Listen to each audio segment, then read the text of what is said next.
The luxury SUV war just ended, and Mercedes-Benz didn't just win, they obliterated the competition. The 2027 GLS has arrived, and what Audi and BMW are offering right now looks like they're still fighting yesterday's battle. This isn't hyperbole. This is the cold, hard reality of what happens when one manufacturer decides to stop playing it safe and actually redefine what a flagship luxury SUV should be. Let me be direct with you. I've spent 3 decades covering the automotive industry, and I've seen countless supposed game changers that turned out to be incremental updates with fancy marketing. The 2027 Mercedes-Benz GLS is not that.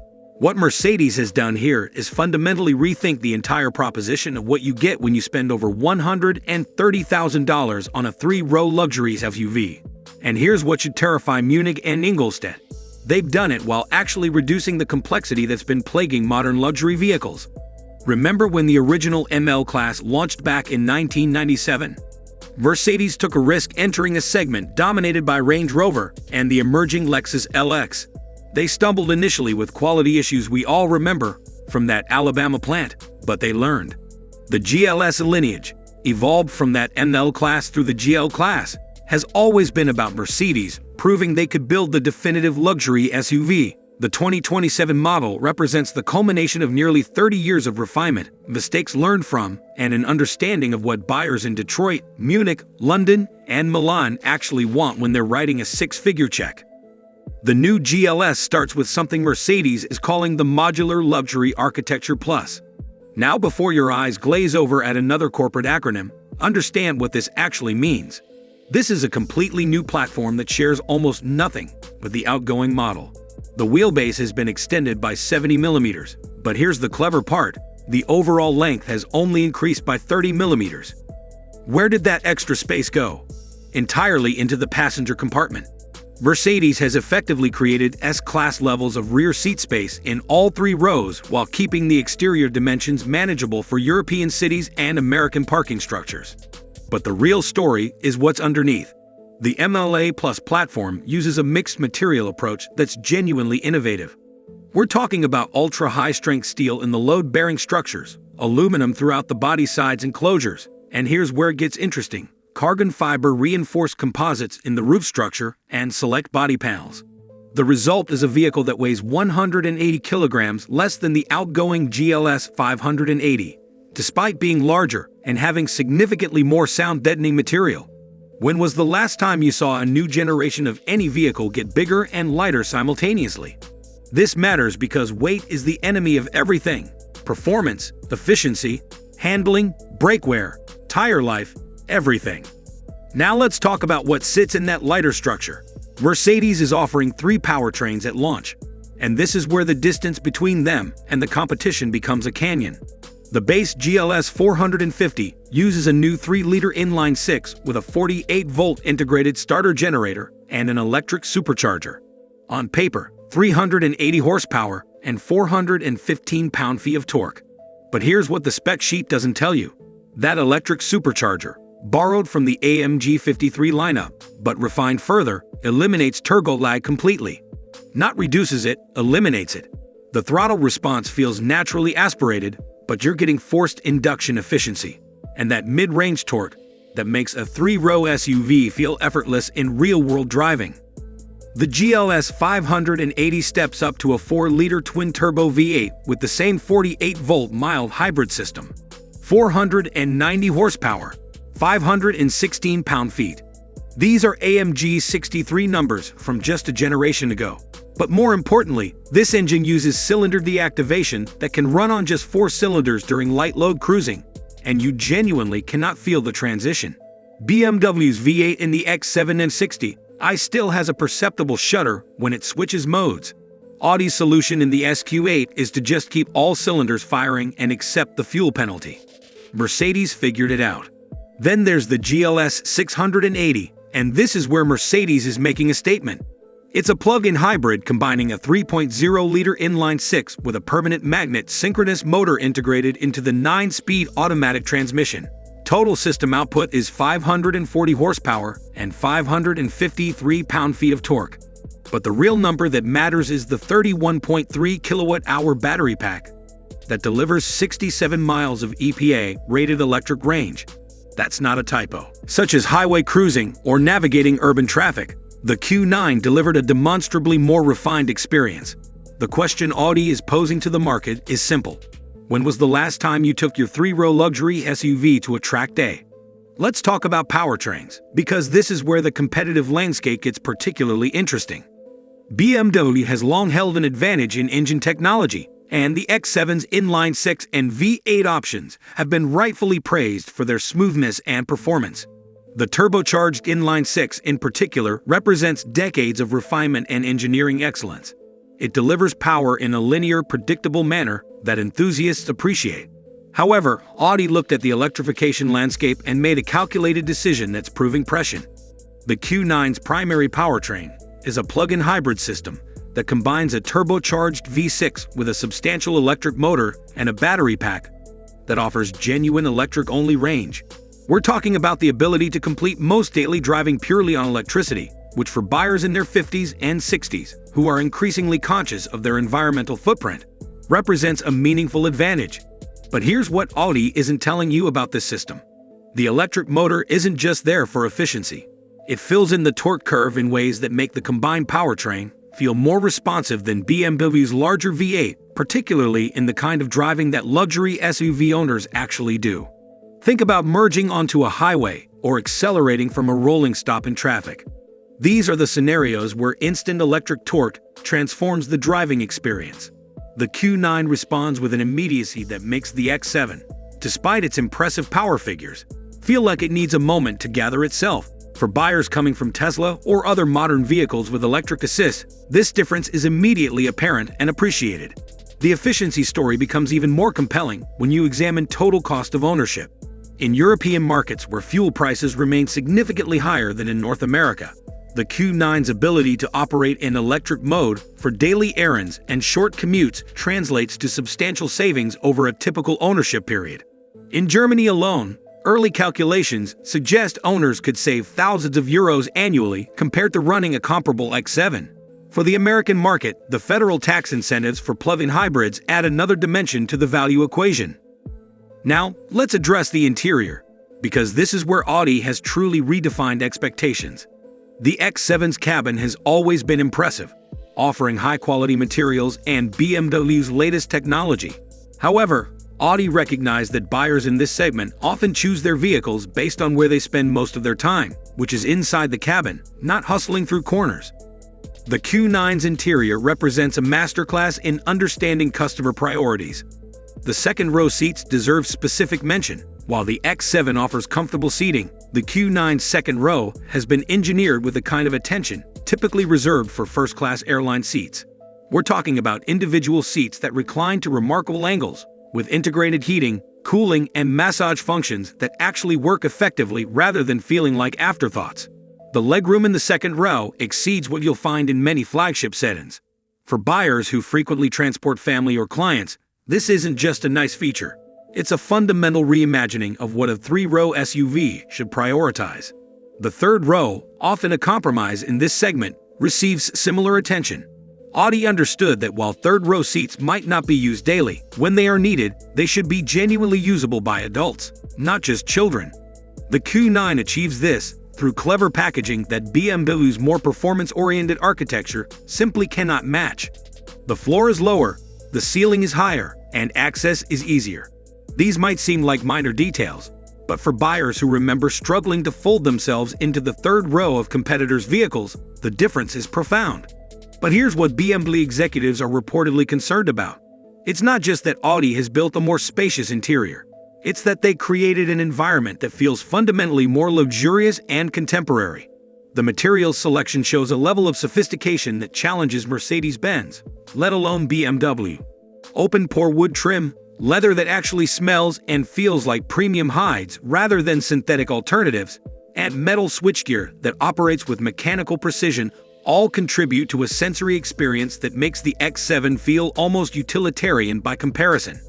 The technology integration reveals another area where Audi's patient development cycle paid dividends. While BMW has been iterating on their iDrive system, adding features and functionality with each generation, Audi stepped back and reconsidered the entire approach. The Q9's infotainment system represents what happens when you prioritize user experience over feature count.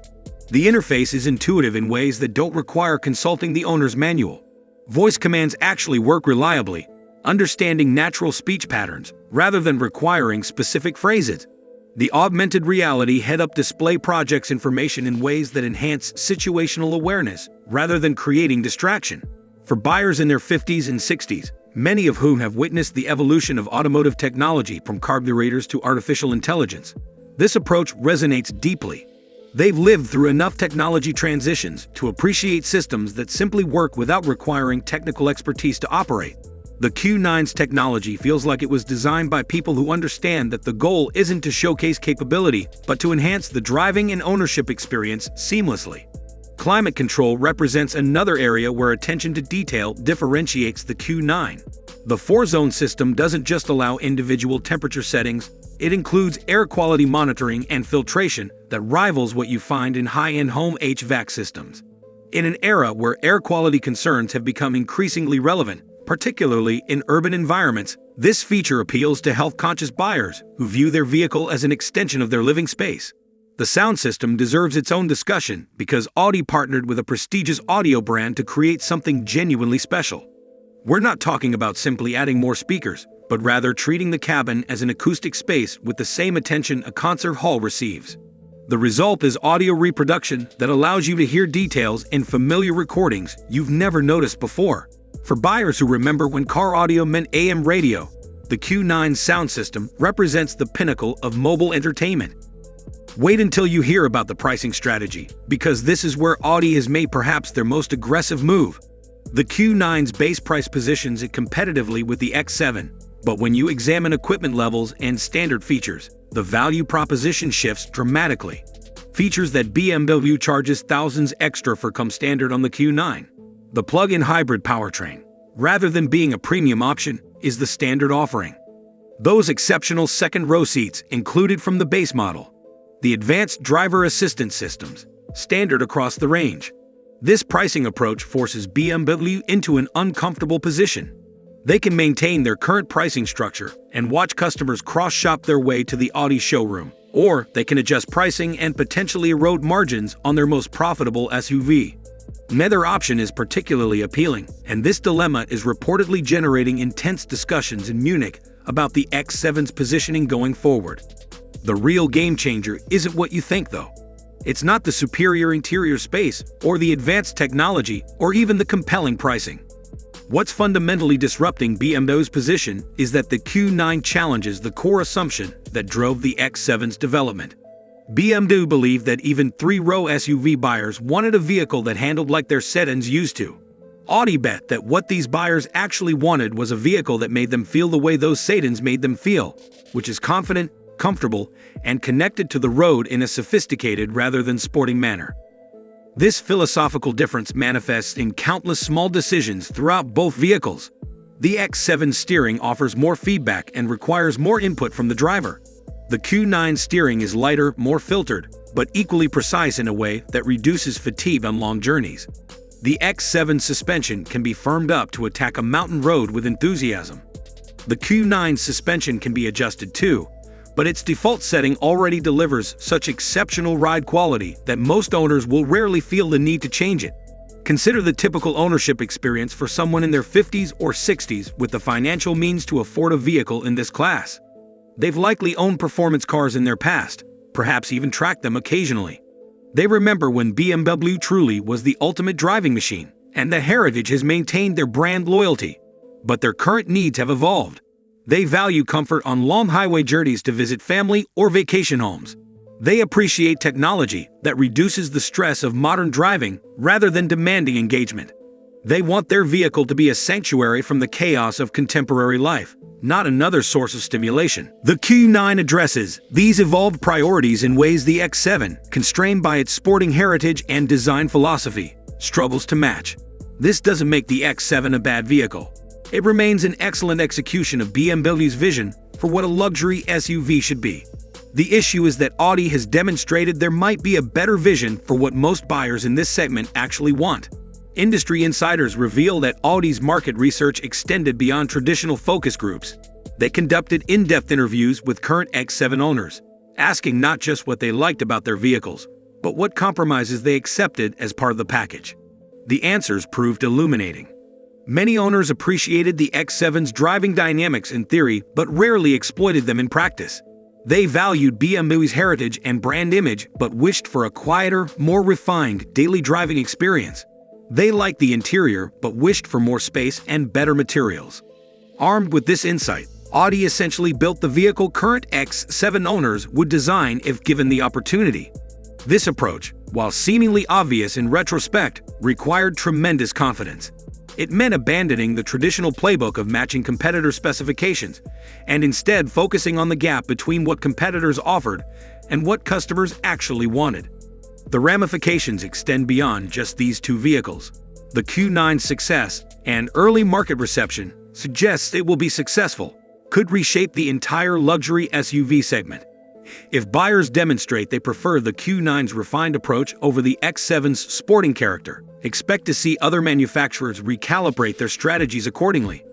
Mercedes-Benz is undoubtedly watching closely, as are Cadillac, Lexus, and others competing in this space. For BMW, the challenge is particularly acute because the X7 isn't just another product. It represents a strategic pillar of their SUV lineup. It's positioned above the popular X5 and helps anchor BMW's presence in the luxury SUV market. If the X7 loses momentum, it affects not just that model, but potentially the entire brand's perception in the segment. BMW's response options are limited by the current generation's architecture and design direction. A mid-cycle refresh can address some competitive gaps, but fundamental issues like interior space and packaging efficiency are baked into the platform. BMW could accelerate development of the next-generation X7, but that's a multi-billion-dollar decision requiring years to execute. In the meantime, they watch as the Q9 establishes itself in the market and potentially shifts buyer expectations in ways that make the current X7 seem increasingly outdated. The geographic dimensions of this competition add another layer of complexity. In the American market, where buyers traditionally favor bold styling and powerful engines, the X7's approach has resonated strongly. However, even in America, buyer preferences are evolving. The success of Tesla has demonstrated that American buyers aren't wedded to traditional performance metrics. They appreciate efficiency, technology, and refined execution. The Q9's plug-in hybrid powertrain and advanced features align with these evolving preferences. In European markets, where environmental regulations continue tightening and fuel prices remain high, the Q9's efficiency advantages become even more pronounced. Germany, traditionally BMW's fortress market, shows increasing acceptance of electrified powertrains and refined luxury over sporting pretenses. The Autobahn might still exist, but how often do owners actually explore their vehicle's top speed capabilities versus simply cruising efficiently at legal speeds? The United Kingdom presents another interesting case study. Right-hand drive markets have historically lagged in receiving the latest luxury SUV variants, but the Q9's simultaneous global launch ensures British buyers have immediate access. For UK customers who've long regarded BMW as the default choice in premium vehicles, the Q9 offers a compelling reason to reconsider brand loyalty. The combination of advanced technology, superior interior space, and efficiency aligns well with British sensibilities around understated luxury and practical elegance. Polish and Italian markets, while smaller in absolute volume, represent important battlegrounds for brand prestige. In these markets, vehicle choice often reflects personal success and taste. The Q9's contemporary luxury approach and advanced features provide strong appeal to successful professionals who want their vehicle choice to reflect sophisticated judgment rather than conventional thinking. What's particularly noteworthy is how the Q9 addresses the ownership experience beyond just the vehicle itself. Audi has apparently learned from Tesla's disruption of traditional dealer models and implemented improvements to the purchase and service experience. The configuration process, available entirely online if preferred, allows buyers to visualize their specific choices and understand pricing without pressure. Service scheduling integrates with their calendar and offers pickup and delivery in many markets. These might seem like minor details, but for time-conscious buyers who view dealing with dealers as a necessary annoyance, These improvements genuinely enhance the ownership proposition. The warranty and maintenance programs have also been restructured to align with how luxury buyers actually use their vehicles. Rather than the traditional mileage-based intervals, Audi offers condition-based servicing that uses vehicle data to determine actual service needs. This approach reduces unnecessary dealer visits, while ensuring maintenance happens when actually needed. For buyers who've experienced the frustration of being told their vehicle needs service when everything seems fine, this data-driven approach builds confidence. Resale value considerations, while impossible to predict with certainty for a new model, suggest the Q9 may hold its value exceptionally well. The combination of advanced technology, plug-in capability with its associated tax benefits, and superior interior space all contribute to strong residual projections. In contrast, the X7's values may face pressure as the Q9 establishes itself as the superior choice in key categories buyers prioritize. This brings us to perhaps the most significant question. Can BMW respond effectively? And if so, how? The company has tremendous engineering capability and financial resources. They've overcome competitive challenges before. However, the nature of this particular challenge is what makes it so difficult. Audi hasn't simply built a better version of what BMW already does. They've questioned whether BMW's approach is even the right one for this segment. For BMW to respond effectively, they need to acknowledge that their sporting heritage, while valuable in sedans and coupes, might not be the optimal foundation for a three-row luxury SUV. This admission runs contrary to decades of brand building and marketing.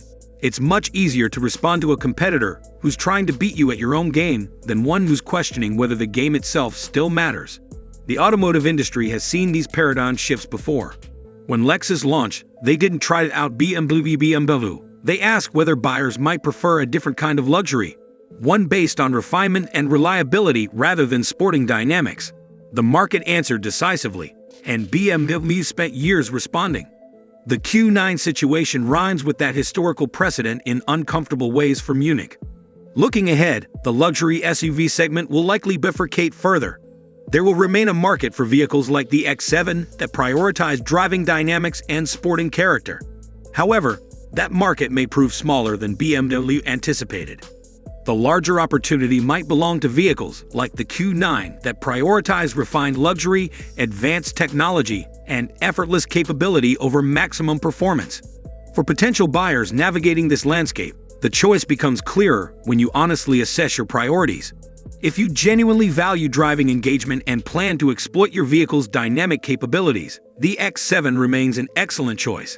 However, if you're seeking the most refined, technologically advanced, and spacious three-row luxury SUV, the Q9 presents a compelling alternative that addresses shortcomings you might not have even realized you were accepting.